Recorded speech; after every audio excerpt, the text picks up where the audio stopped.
Ադրբեջանական բենզինի շուկայում նկատվող գնային տատանումները պայմանավորված են բացառապես առաջարկի և պահանջարկի հարաբերակցությամբ, վստահեցրել է էկոնոմիկայի նախարար Գևորգ Պապոյանը։ Ըստ Պապոյանի, երբ ադրբեջանական բենզին է բերվում Հայաստան, այն շատ արագ սպառվում է, դրանից հետո մյուս տեսակին բենզինը թանկանում է։ Որպեսզի Հայաստանում մշտապես բենզինը էժան լինի, պետք է ներկրումների ծավալը մեծացնել, հայտարարել է նախարարը լրագրողների հետ զրույցում։ Պետք է ադրբեջանական բենզին շատ բերենք, որ միշտ շատ լինի էժան գնով բենզին մեր ժողովրդի համար։ Դե նույնից եմ ասում, պետք է շատ լինի,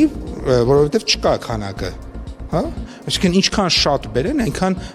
գները կիջնի ներքև։ Դրա համար, որովհետև մեր ժողովրդի մոտ դա շատ տրամաբանական է։ Մարդիկ ինչի պետք է օրինակ 500 կամ 500, մինչև այդ ապրանքի մուտքը Հայաստան, ես ռեգուլյար բենզին տեսել եմ 500-520 դրամով։ Հիմա եթե անգամ դեր ասած գինը, դրանք օրինակ 440 կներեք, հա, հիմա տարբերությունը, եթե 445-ը եւ եղել է օրինակ 500 դրամ, տարբերությունը եղավ 55 դրամ, 520 էլ է եղավ 75 դրամ։ Կներեք, ամեն միլիտրը 75 դրամ, 10 լիտրը եղավ 750 դրամ, ամեն 10 լիտրի մեջ 750 դրամ, եթե մարդը խնայում է։